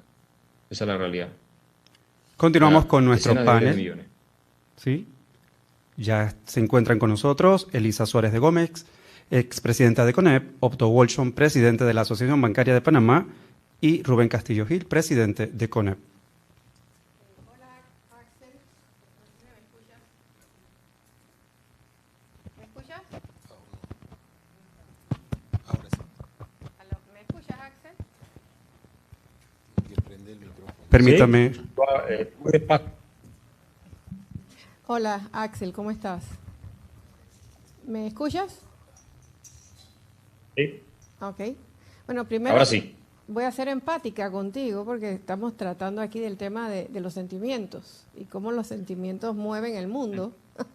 Resulta que mi hijo también se llama Axel, así que tengo un sentimiento muy especial de volver a estar contigo ya que nos acompañaste en APEDE, precisamente en una CADE, y fue excelente tu presentación igual que es hoy.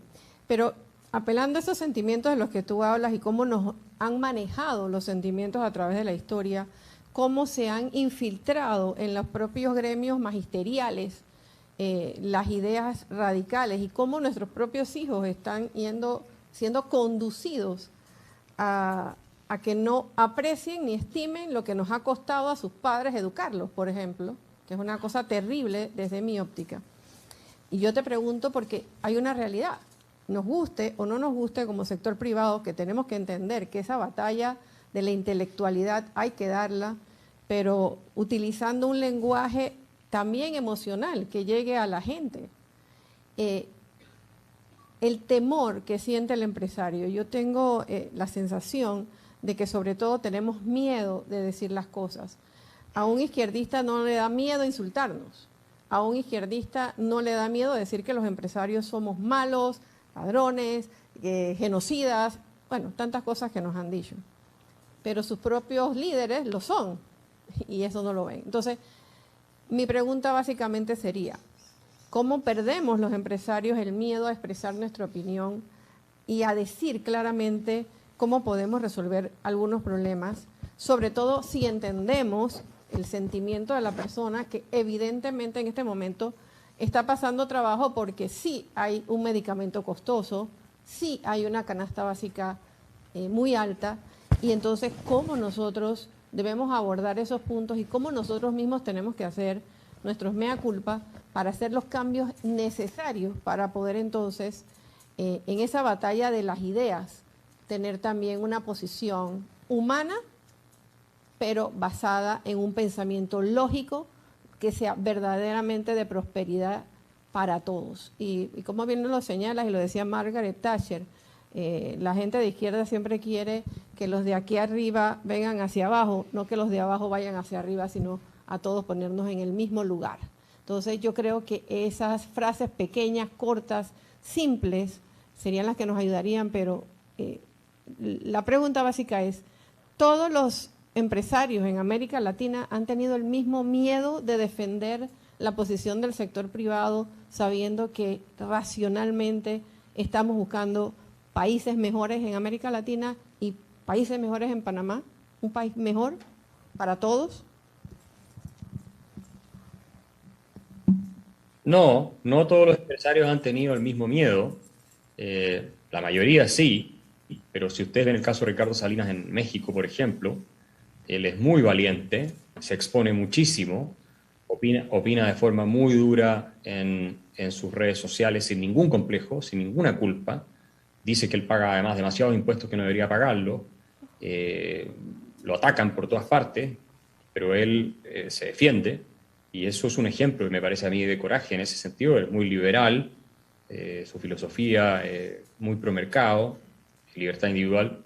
En el caso de Chile, Nicolás Ibáñez, uno de los grandes empresarios con los que yo comencé el centro de estudio, también opina públicamente, o ha salido varias veces, y tiene una visión muy clara y muy categórica sobre lo que hay que hacer y sobre el peligro que implica el colectivismo y todo eso. Pero la mayoría de los empresarios, efectivamente, lo que les ocurre, ¿no es cierto? Los empresarios, cuando hablamos de empresarios de cierto nivel hacia arriba, porque una pequeña empresa también es básicamente lo mismo, es un empresario, pero que factura, no sé, $100.000 por año, pero tiene otra realidad. Es que cuando tú tienes mucho dinero, estás demasiado cómodo, y eso hace que te acobardes, y hace que pierdas cualquier incentivo por comprometerte en la defensa de un país, porque hasta que no realmente tienes a los comunistas tocando la puerta de tu casa para sacarte de adentro, ¿cierto? Y amenazarte existencialmente en tu propiedad, no vas a hacer absolutamente nada. Y si ya los estás viendo que se vienen, tal vez te vas a mudar a Miami. Entonces, yo pienso que lo que hay que hacer es tomar conciencia. Hoy día en Chile los empresarios se están yendo. O sea, los empresarios que no hicieron este trabajo, porque pensaron que en Chile esto nunca iba a pasar, ¿cierto? Por supuesto, las cosas no pasan. Si no hubieran leído jamás historia de América Latina o de Chile, ya se han llevado $80.000 millones del año 2019 hasta ahora. Para un país como Chile, eso equivale a todo el presupuesto de la nación. Y esa es la cifra neta, ¿no?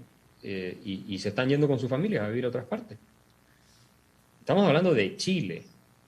Esto no es Ecuador, no es y nada contra Ecuador, pero es un país que no estaba en la misma liga que Chile.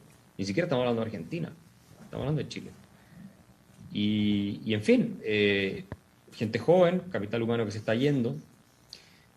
Y lamentablemente, bueno, ahí están, han perdido miles de millones de dólares también, porque tiene mucho capital fijo en esos países, negocios que están amenazados, algunos siguen haciendo negocios, siguen ganando dinero porque se acomodan y tratan de navegar, y eso es muy propio del empresario latinoamericano, no solo acá, en otras partes, pero los nuestros particularmente, yo diría, tienen muy poca integridad cuando se trata de relacionarse con el poder en esa materia, aunque uno puede entenderlo hasta cierto punto, pero no es obviamente la forma en cómo uno saca adelante los países.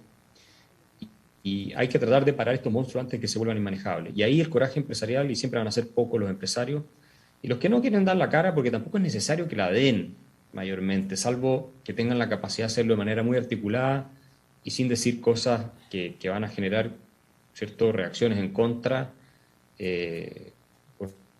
porque están desconectados de la realidad de las masas. Eso es así, muchos empresarios. Entonces, de pronto dicen cuestiones que generan escándalo, pero pueden financiar a los que sí saben hacer ese trabajo. Eso sí lo pueden hacer, porque plata no les falta. O sea, al menos eso, pero además son avaros en el caso de América Latina. Hay una cultura de la avaricia, con pocas excepciones. Entonces, personas que facturan millones de dólares, o cientos, o decenas, o miles de millones de dólares, no están dispuestos a apoyar estos temas. Entonces, bueno, después se paga la cuenta. Ahora, el coraje es una cuestión muy personal, muy individual. Yo creo que para ganar coraje tienes que tomar conciencia de lo que se está jugando, de lo que puedes perder, y de cuánto quieres o no quieres a tu país. Si tienes un puerto seguro en Miami, probablemente no vas a tener el incentivo tampoco para enfrentar absolutamente nada.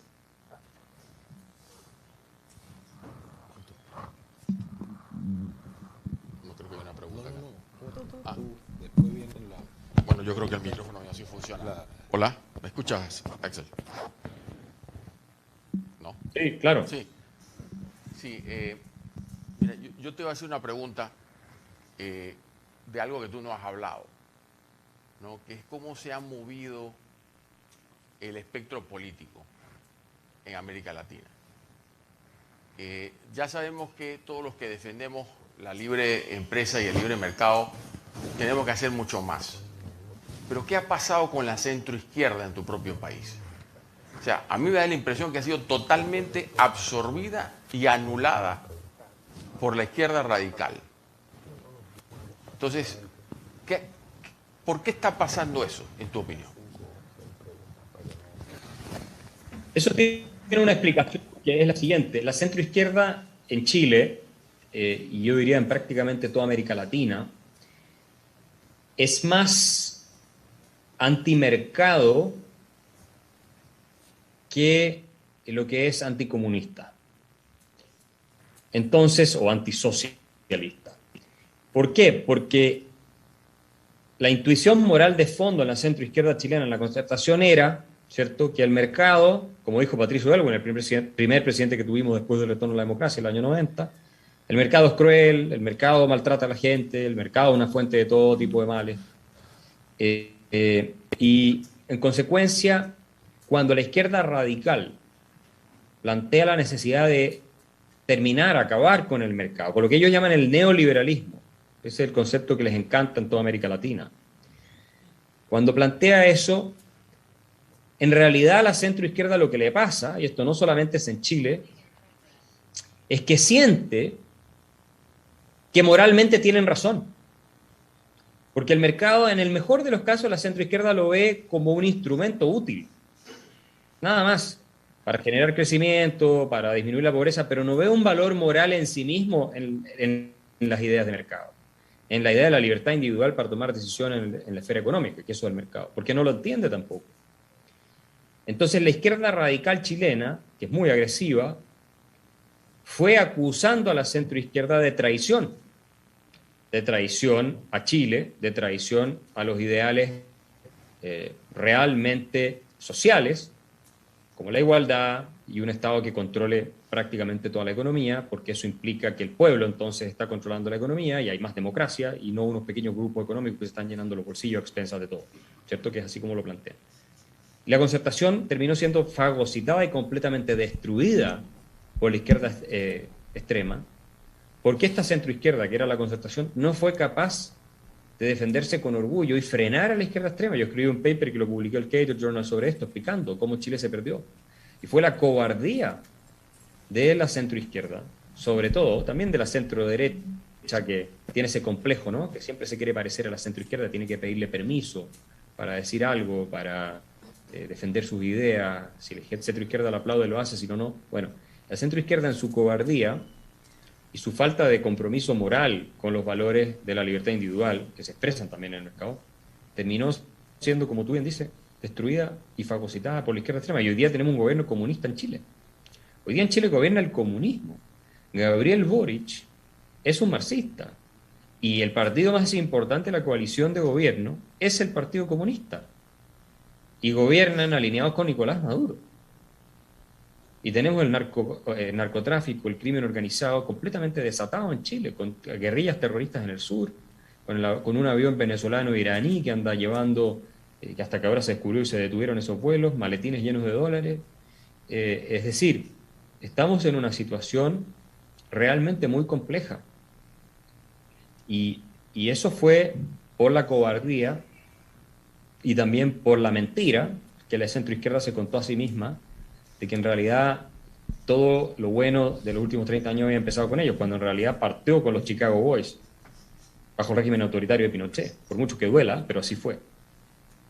Y entonces, para deshacerse de eso, que también les genera culpa, ¿verdad?, haber heredado ese sistema económico, pretendieron hacer como que ellos lo habían creado una socialdemocracia y que antes no contaba lo que había pasado, pero al hacer eso fueron incapaces de reconocer que el quiebre institucional de Chile con Pinochet se produjo precisamente porque la izquierda extrema intentó imponer un sistema comunista en el país y la izquierda moderada, la centroizquierda, le abrió las puertas para hacerlo el año 70. Y de ahí en adelante. Lo mismo que está pasando ahora. O sea, ahora la centroizquierda parece haber aprendido y están por el rechazo de la nueva constitución. Y si se aprueba esa nueva constitución, yo creo que Chile termina o nuevamente en un golpe de Estado o con una dictadura, pseudo dictadura de izquierda, algo a lo Rafael Correa, o tal vez parecido a lo de Ortega en Nicaragua. Entonces, yo diría que esa es la explicación. Gracias, Axel. Vamos a dar paso a la siguiente pregunta.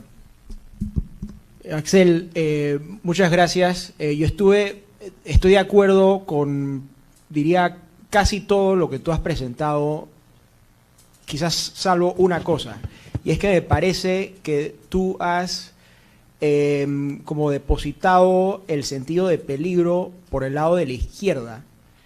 Y a pesar de que sí estoy de acuerdo contigo que la izquierda posee un peligro grande para las sociedades, no has mencionado el peligro que también puede venir de la derecha. Es decir, el proyecto liberal también tiene un peligro que puede venir de la derecha. Lo hemos visto en la Unión Europea, con el Brexit, las amenazas al proyecto liberalizador de la libre circulación de personas y de bienes. Y en Estados Unidos también lo hemos visto. O sea, en lugar de demonizar al rico, se demoniza, por ejemplo, al inmigrante. Y eso es igualmente un peligro para las ideas para el liberalismo y las instituciones. ¿Qué opinas de esto? Gracias. El caso del Brexit es muy discutible. Hubo mucha gente izquierda que estuvo de acuerdo con el Brexit, ¿no? Y no era un tema de derecha-izquierda. Y yo personalmente era partidario y entendía las razones por las cuales Inglaterra quería salirse de la dictadura burocrática de Bruselas, a pesar de que yo le reconozco muchos méritos a la Unión Europea. Pero lamentablemente ha ido degenerando en un superestado que también aplasta la libertad de los individuos cada vez más y tiene cada vez ideas más locas, ¿no? De intervencionismo. Pero ese es un tema discutible, uno puede estar a favor o en contra y hay buenos argumentos para ambas partes. Ahora, lo que sí es cierto es que en América Latina la derecha no existe. O sea, no hay una amenaza derecha a la democracia. La gente decía que Bolsonaro, pero ¿Bolsonaro qué ha hecho? Ahí está en Brasil. ¿Qué ha hecho que sea tan grave? Es decir, no digo que yo sea un pro-Bolsonaro, pero el supuesto líder autoritario que iba a establecer una dictadura, iba a meter a los homosexuales en campos de concentración en Brasil, nunca apareció. Y así lo planteaban los medios de prensa. O sea, hay un montón de histeria con personas que son salen obviamente claramente del canon clásico de lo que es aceptable políticamente hablando, y son un tanto populistas, con ideas más conservadoras o qué sé yo. Se exagera mucho el riesgo.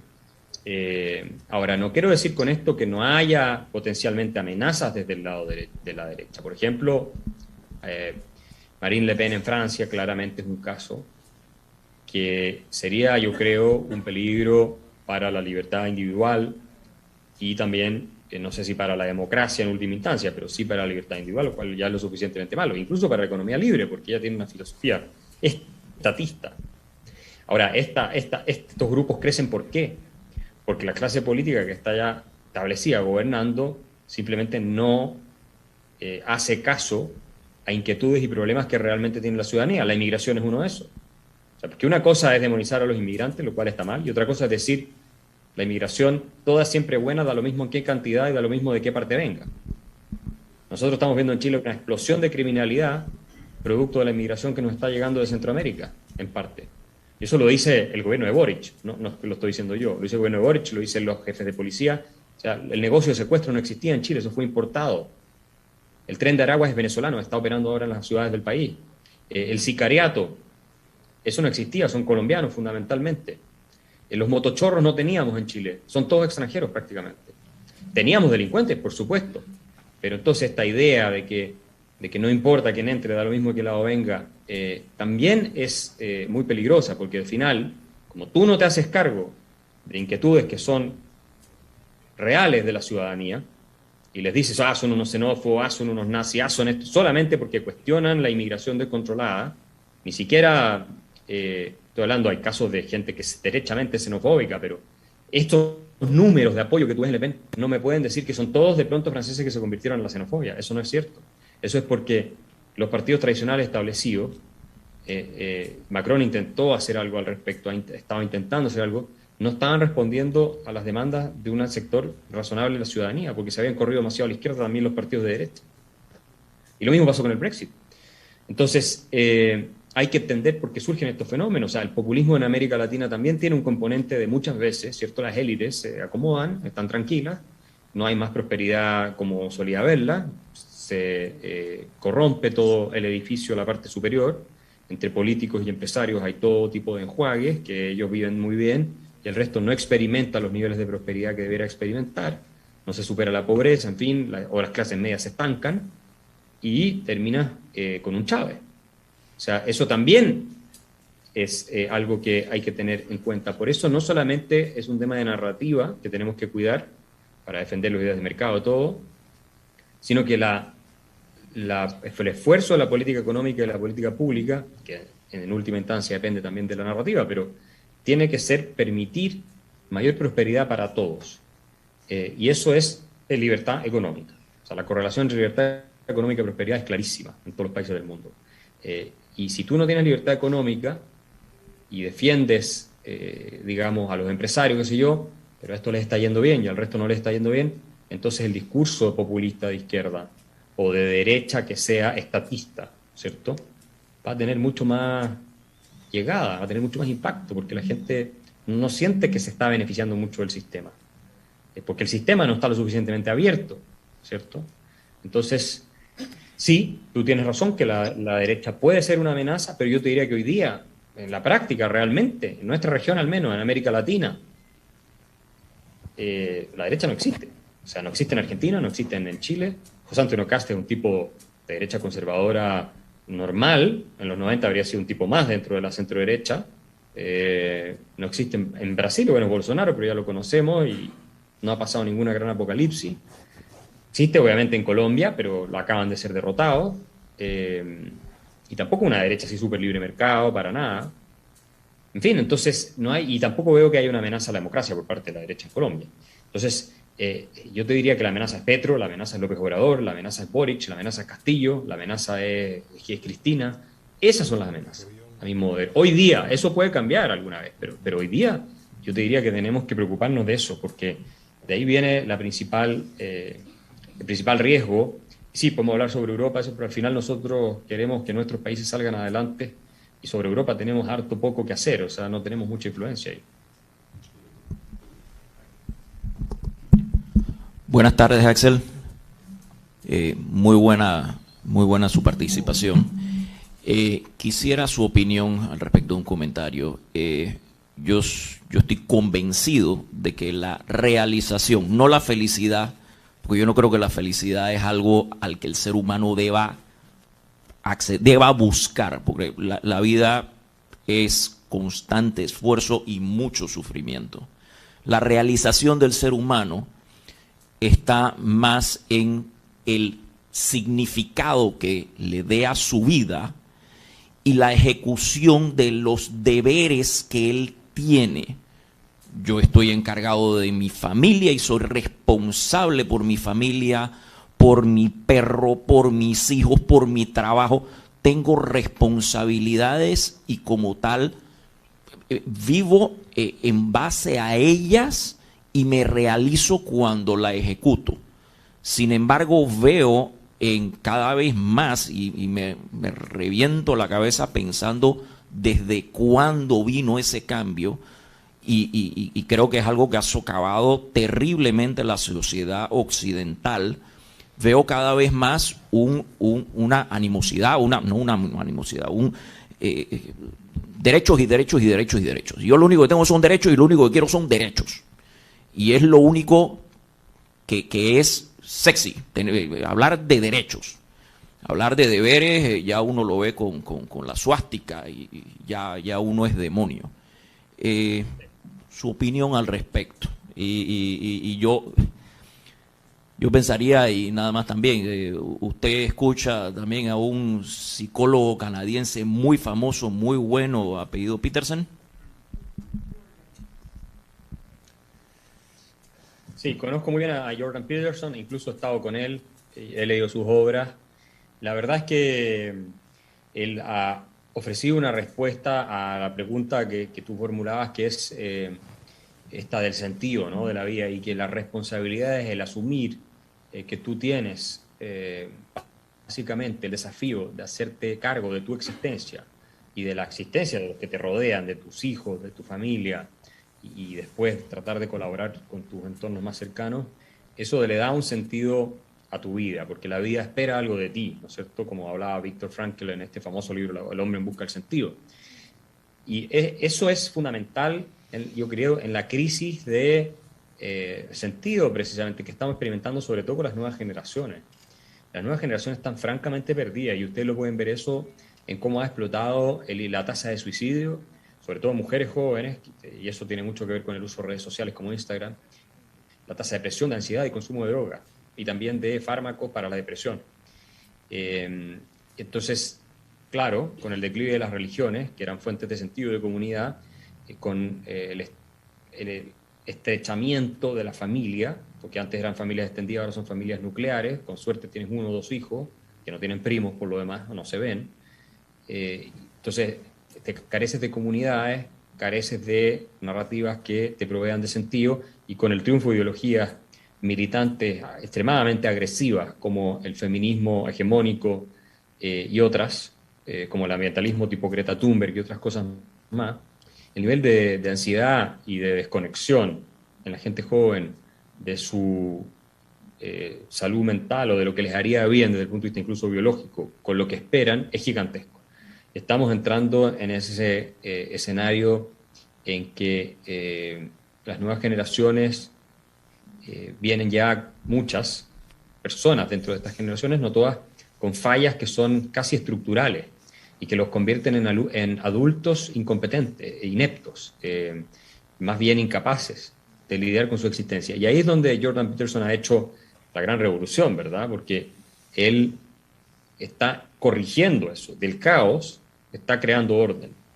Bueno, podríamos hablar horas sobre este tema, que a mí me fascina y me interesa mucho y creo que es un aspecto fundamental. Y también tiene que ver, digo una vez más, con las ideas, ¿cierto? Y los valores y los principios, porque finalmente las religiones, yo no soy particularmente religioso, pero las religiones ofrecen ideas del bien y el mal, comunidades, ritos, estructura, orientación, ideas del más allá que son bastante reconfortantes cuando uno sufre en el más acá, etcétera. Todo eso ayuda como pegamento en la sociedad a a crear formas de orden que son cruciales para la integridad psíquica de los ciudadanos.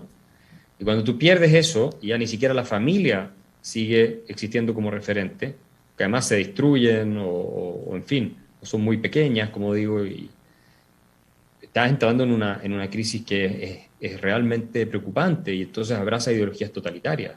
Todo este woke movement en Estados Unidos es una ideología totalitaria que está siendo promovida sobre todo por niños que van a universidades caras, la mayoría blancos por lo demás, como una fuente de salvación para darle sentido a su vida, ¿cierto?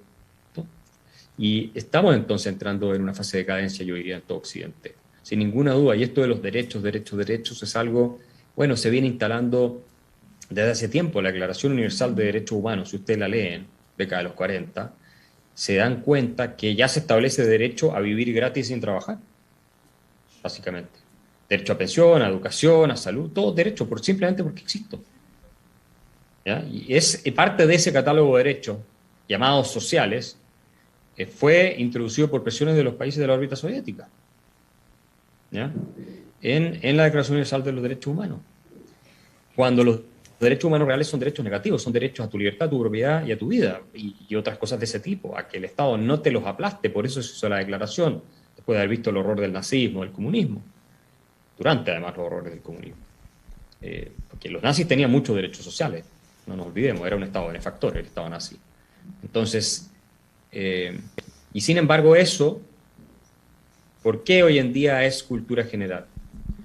Porque es lo que te enseñan todas las universidades, en todas las carreras, da lo mismo cual, y todos los medios de comunicación, todo el tiempo.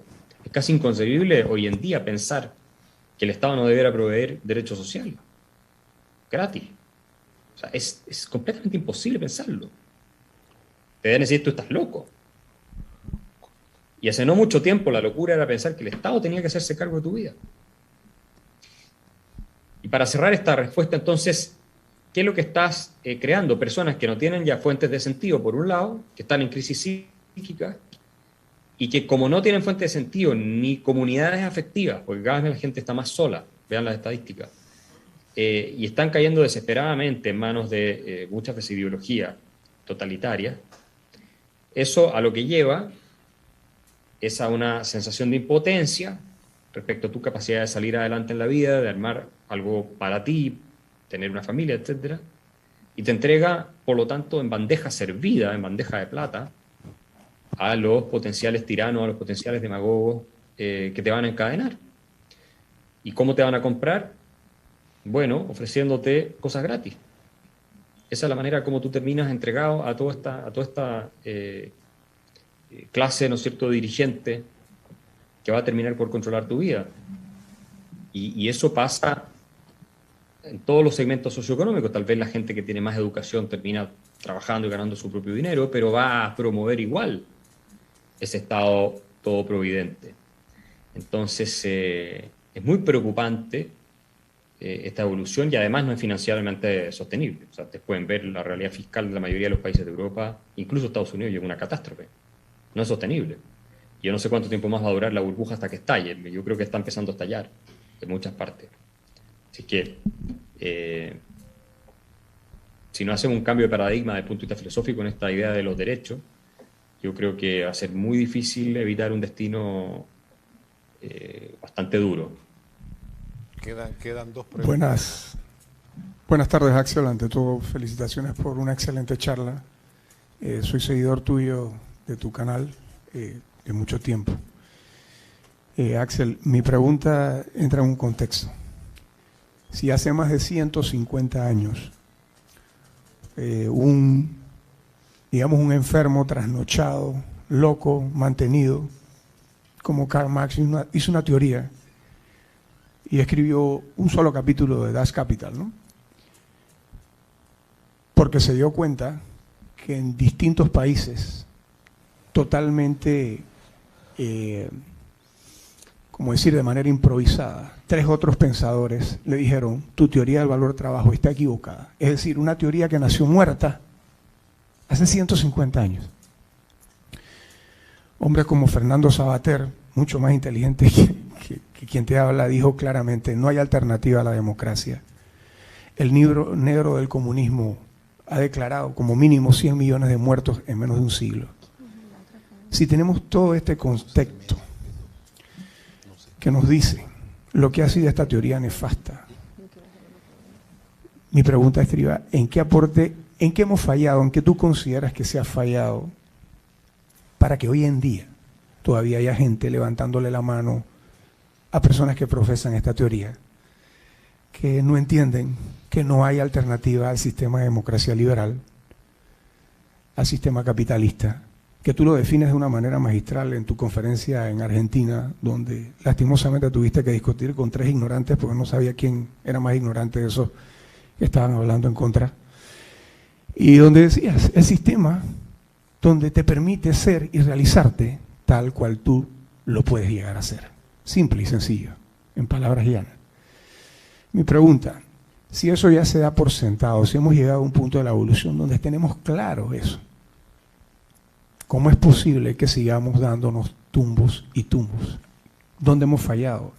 En lo que tú llamas de que los de derecha o los que creemos en las democracias liberales, en las ideas liberales, no hemos salido a defenderlas como hacen los comunistas con su agitprop, su agitación, su propaganda,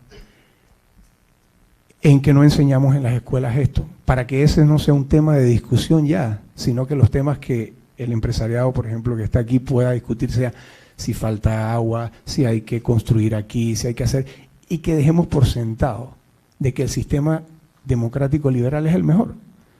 Ejemplo, digo, los suizos no han tenido cambios en siglos, pero ellos no son extraterrestres, ellos son humanos, tienen 2 piernas y 2 brazos. ¿Qué es lo que los ha vacunado, por ejemplo, a esa sociedad? Para mantenerse estable durante tanto tiempo y que sus discusiones sean ya de otro tipo, nunca contra el sistema.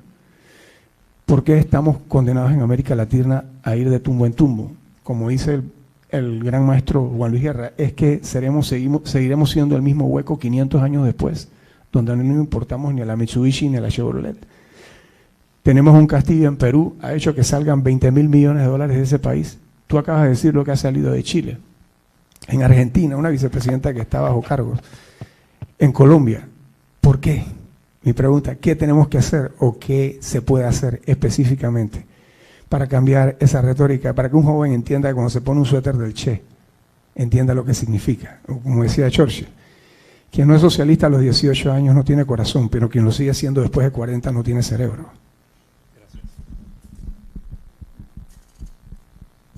Yo vuelvo al argumento original.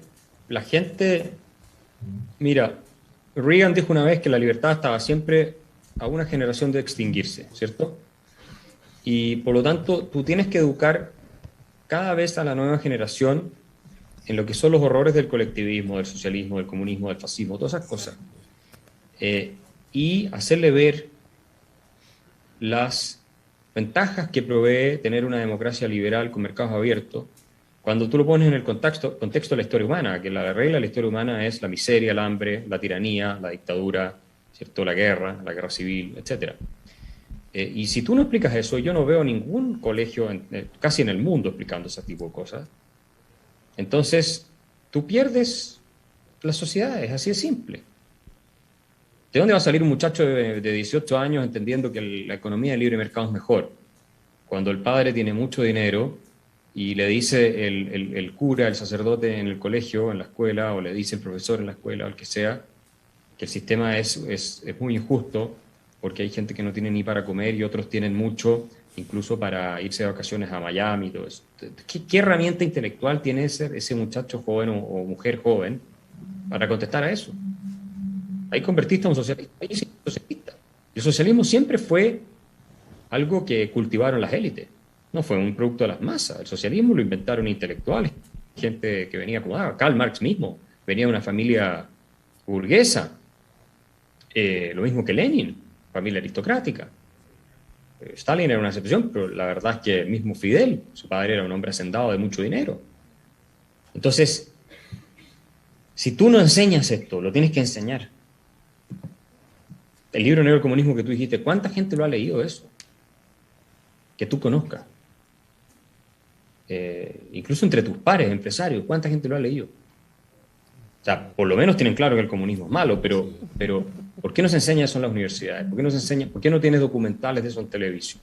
Como deberías tenerlo. De pronto en YouTube algo encontrarás, pero ese es el problema.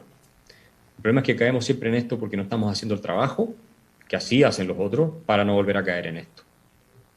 Y ese trabajo es permanente. Buenas tardes, Axel. Gracias por tu presentación. Coincido plenamente que la comunicación a nivel de las emociones es mucho más poderosa y efectiva. Y de alguna manera creo que aquí estamos predicándonos entre nosotros mismos en una audiencia donde ya estamos convertidos. Nos hablamos en un círculo donde no necesariamente tenemos que, son los que necesitan recibir el mensaje. Y te compro perfectamente lo que dice de que al final tenemos que buscar interlocutores que realmente lleguen a esa juventud que queremos hablarle. La pregunta es, consejos prácticos. ¿Qué hacemos? Buscamos los que ya son influencers y los contratamos, los convertimos al mensaje que queremos decir, o tenemos que hacer un trabajo de sembrar esto y buscar esos interlocutores que al final no somos nosotros, porque no nos van a escuchar. Sí, es correcto eso de que los empresarios no necesariamente son los mejores voceros, aunque yo creo que también tendrían que defenderse con posturas claras frente a ciertos ataques, pero hay que encontrar a esos 2 o 3 o 4 que están en Panamá y que están dispuestos a hacer la pelea en los medios de comunicación. Debe haber, yo no conozco exactamente la realidad ahí, y tratar de crear con uno que sea medio líder, ¿cierto?, algún tipo de institución o movimiento, sobre todo institución que no tenga pretensiones de entrar a la política, porque si no ya pierdes y desnaturalizas la institución, pero que esté activamente yendo a medios de comunicación y activo en redes sociales, que es una persona que tenga esa capacidad, que pueda ser personas que tengan esa capacidad, etcétera. Pero también profesores que pueden ser de más bajo perfil, si puedes meterlo en universidades, pero sabes que van a enseñar lo que corresponde enseñar, en las escuelas lo mismo. Eso es lo que hay que hacer. Margaret Thatcher, la verdad es que hizo sus reformas y ella lo escribió en una carta a Sir Anthony Fisher, gracias al trabajo del Institute of Economic Affairs, que un empresario, Sir Anthony Fisher, fundó décadas antes de que ella pudiera hacer su reforma, que se dedicó a defender la libertad económica en un país que iba transitando hacia el socialismo después de la Segunda Guerra Mundial de Inglaterra. Y ella pudo dar vuelta la dirección de las cosas, gracias al trabajo intelectual de esa gente que estaba todo el tiempo dando la pelea de las ideas. Y eso es lo que hay que hacer. Yo no conozco a la gente en Panamá, entonces no sé quiénes podrían liderar esto. Ustedes seguramente tienen los fondos para poder financiarlo, pero luego tienes que tener a las personas, y 1 o 2 personas pueden hacer un cambio increíble. Ven ustedes a Javier Milei en Argentina, o yo en Chile. O sea, hemos creado todo un movimiento. Claro, uno dice, bueno, pero mira cómo está Chile. Sí, por supuesto, pero llegamos tarde. Entonces debería haber partido 20 años antes de lo que partí yo. Y sin embargo, creo que hemos sembrado un terreno que el día de mañana se va a poder cosechar tal vez en 20 años, para poder evitar lo peor, y que vamos a contribuir al triunfo del rechazo el 4 de septiembre, supongo, con lo que hemos hecho, evitando caer en el caos colectivista y socialista. Entonces, eso yo creo que es el trabajo que es ineludible. La hegemonía cultural, lo invito a estudiar más ese concepto. Medios de comunicación, redes sociales, universidades, escuelas. Hay gente que transmite ideas y personas que siguen esas ideas. La gente que transmite ideas tiene que estar transmitiendo las ideas que son partidarias del florecimiento humano y la prosperidad. Y si tienes todo lo contrario, estás perdido. No tienes cómo evitar que en algún minuto entres en una situación muy, muy compleja como país. Que esto se retroalimente y termina generando una vorágine estatista que ya no puedes frenar, y obviamente los culpables van a ser siempre los empresarios, los ricos y todo eso. Entonces, ese sería mi consejo. No sé quién puede buscarlo, quiénes son estas personas, pero seguramente las hay. No muchas, pero algo puede haber. Regresamos al panel de expertos. Bueno, no sé si somos expertos. Lo que sí sabemos es que cómo nos cuesta conseguir fondos. Y yo creo que el primer mensaje que yo me llevaría aquí con mis compañeros del sector privado es: los otros tienen fondos hace muchísimos años para financiar sus ideas, y a nosotros nos cuesta como sector privado conseguir esos recursos, porque nada es gratis. La otra idea que me llevo es muy clara, y es que a través de, definitivamente, el cambio cultural tiene que venir a través de la educación, desde todo punto de vista y atacada desde todos los ángulos, pero esos son procesos lentos de transformación. Y nosotros en este momento en Panamá, por ejemplo, estamos viviendo, yo le llamo el éxodo de los petros. O sea, ya Colombia cayó en un sistema que lamentablemente no queremos que venga a Panamá, y ahora tal vez iniciamos a reaccionar. Pero básicamente mi idea, y concretizando el punto, es cómo le volvemos a enseñar a la gente, creo que es básico, que es la dignidad del trabajo. Trabajar es digno. Y yo creo que por ahí nos han atacado, en esa parte que dices: me merezco todo, todo me lo debes porque tú tienes. Y nosotros hemos perdido la forma de decirle a la gente que es digno trabajar. También hemos perdido una cosa muy importante para mí, que es el entender que no puede haber trabajo digno si no existe una empresa sostenible. Y con base en esas ideas, nosotros tal vez capitalizar esta parte emocional de las personas. Porque si algo sí me consta, le puedo decir, es que cuando nuestros trabajadores, cuando nuestros empleados tienen trabajo, se sienten bien remunerados y sienten que están haciendo un trabajo adecuado, créame que no los convencen fácilmente de entrar a estar pensando en temas ideológicos que a veces ni siquiera entienden. Entonces yo creo que aquí se trata de reactivar el trabajo y de darle esa dignidad al ser humano para trabajar. Yo creo que en eso se basaría. Y para eso, exhortar tal vez, con estas conversaciones como la que tenemos hoy con usted, Axel, a entender que lo que nos pasa no es diferente de lo que está pasando en muchos lugares. Lo bueno es que, como ha pasado en otros lugares, deberíamos aprender de los errores de los otros para no seguirlos cometiendo nosotros. Y tal vez simple y sencillamente concluir diciendo que para que haya gente que se atreva a hablar, tiene que haber toda una mecánica por detrás que trabaje, y para eso necesitamos definitivamente contar también con el apoyo de los que no van a salir en ningún medio, de los que no van a salir en ninguna red, de los que no van a hablar nada, pero que si no apoyan la gestión tampoco vamos a poder salir adelante. Básicamente eso, y me converses un poco de qué piensas de eso, de la dignidad del trabajo. Sí, bueno, son valores, principios. O sea, la dignidad de pararte sobre tus propios pies. Hay que saber cómo formularlo para que sea un mensaje atractivo, y obviamente no te ataque nada, tú lo dices porque eres un privilegiado y ese tipo de cosas. Y hay que ir con mucho coraje, y no aceptar ese tipo de respuesta. Es decir, hay que defender lo que uno ha logrado, hay que estar orgulloso de lo que se ha conseguido, del trabajo que ha hecho la familia por tener lo que se tiene. Uno crea empleo, provee servicios, paga impuestos, etcétera. O sea, y ahí no hay que mostrar en ningún minuto duda, escepticismo. Esto es como cuando cuestionan tu honor. Si a ti te dicen eres un ladrón y tú dudas cómo contestar, entonces estás dándole la razón al que te está atacando. Vos tenés que decir inmediatamente que no vas a aceptar eso. ¿Ok? Entonces es lo mismo en esta materia. Yo espero que a ustedes no les pase lo que le pasó a los colombianos, a los que hace 6 años atrás les di a los empresarios más importantes de Colombia una charla parecida a esta, en que les dije: ustedes preocúpense porque si no van a terminar con Petro en el gobierno si no hacen el trabajo de difusión cultural financiado como corresponde. Financiado como corresponde significa dedicarle un par de millones de dólares al año. Y eso es algo que no puedes evitar hacer si quieres cambiar el clima de opinión intelectual, o por lo menos contenerlo o hacer el mejor esfuerzo. Yo siempre digo, esto es como la quimioterapia cuando tienes cáncer. No estás 100% seguro que te vas a salvar si te la aplicas, pero si no te la aplicas estás 100% seguro que te vas a morir. Entonces, ojalá tomen nota, no se relajen, porque así como Colombia está en un proceso muy complicado, México, Chile, Brasil podría entrar, Perú, ni hablar Argentina, ya es un desastre completo. Le puede pasar a Panamá.